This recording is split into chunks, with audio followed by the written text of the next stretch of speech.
बहू का नेग। शीना को उसके ससुराल वालों ने एक शादी में पसंद कर लिया था। अरे, वो लड़की तो बड़ी प्यारी है।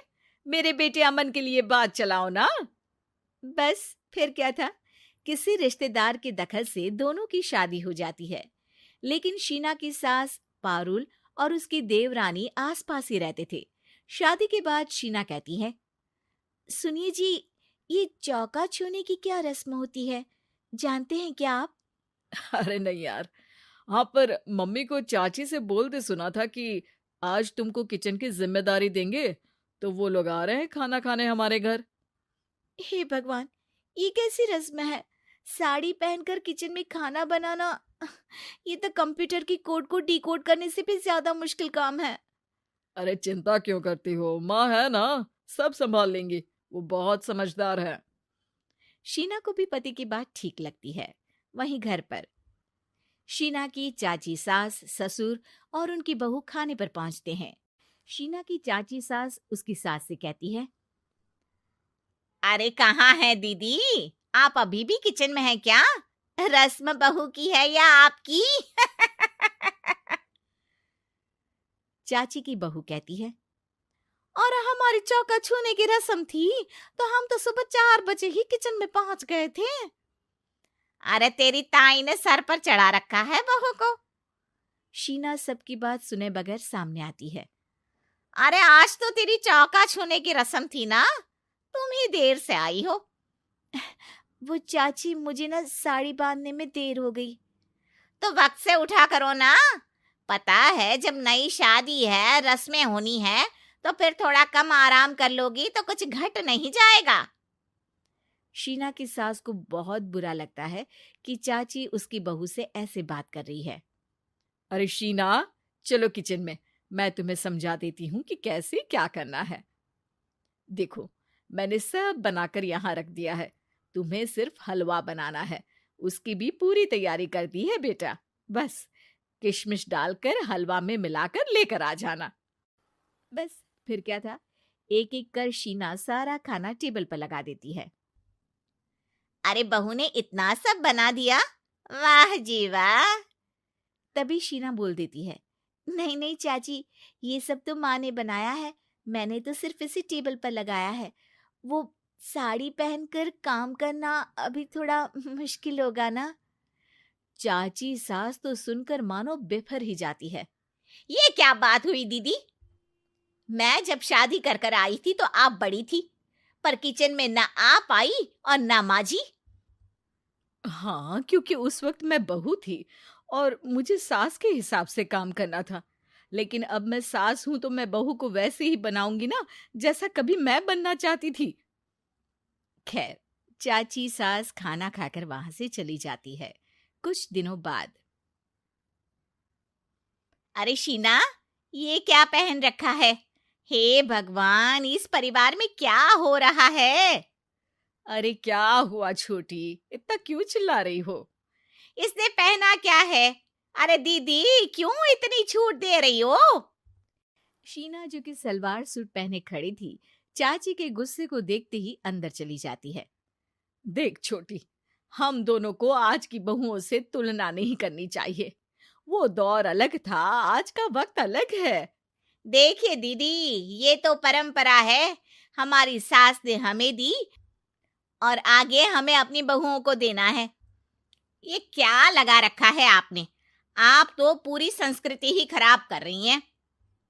ये बोलकर चाची सास वहां से चली जाती हैं। शीना की सास चाची की बात से परेशान होकर रोने लगती है। तभी उसका पति वहां आ जाता है। अरे क्या हुआ भाग्यवान, फिर तुम्हारी देवरानी तुमको ताने देकर चली गई है क्या? हाँ, पता नहीं मैं ठीक कर रही हूँ कि नहीं, पर मुझे तो बहू के सूट पहनने में कुछ गलत नहीं लगता। अरे लोगों की बहुएं तो न जाने क्या क्या पहनकर घूम रही हैं। मैं तो उसे भी बुरा नहीं मानती। ये क्या मेरी गलती है? अरे नहीं, बिल्कुल नहीं।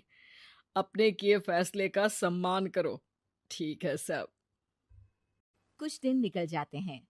फिर आता है शीना का पहला करवा चौथ। अरे शीना बेटा, यह त्योहार हमारे घर में बहुत मायने रखता है। तुम शाम की पूजा के लिए अच्छे से तैयार हो जाना। और सुनो, चाची सास और उनकी बहू भी यहाँ आएंगी पूजा के लिए, तो खाना भी बनाना है, वो मैं बना लेती हूँ। तुम बस आज के दिन साड़ी पहनना बेटा। शीना समझ नहीं पाती है कि चाची सास के आने पर उसकी सास उसे साड़ी पहनने को क्यों बोलती है। नहीं नहीं माँ जी, मैं सारा खाना बना लूंगी, आप उसकी चिंता ना करिए, अब तो मैंने सब कुछ सीख लिया है। शीना की सास उसकी बात पर खुश हो जाती है।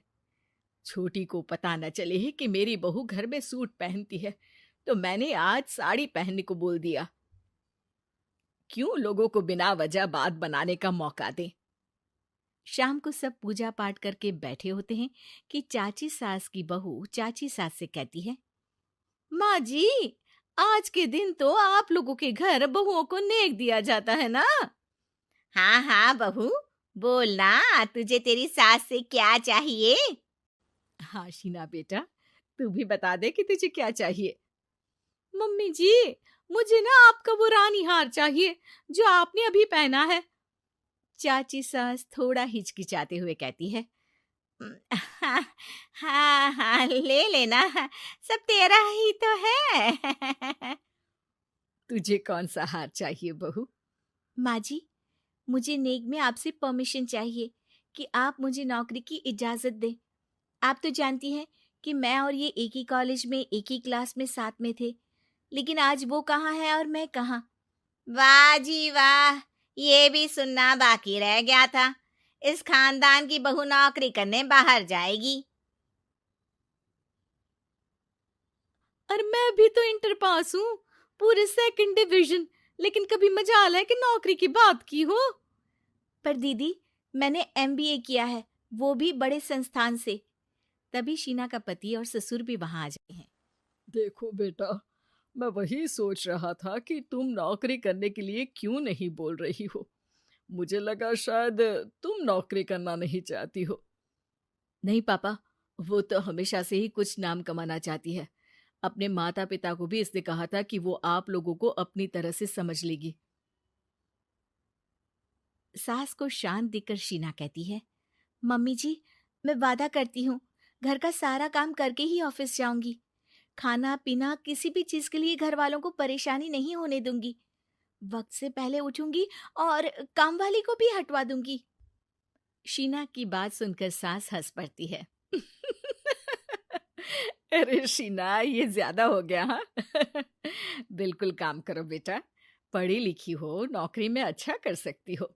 जरूर बेटा, दिया तुम्हें तुम्हारा नेग। हाँ, पुरानी परंपरा जरूरी नहीं कि अच्छी ही हो, कभी कभी बदलाव लाना भी जरूरी होता है, जिसे देर से ही सही लेकिन समाज अपना ही लेता है।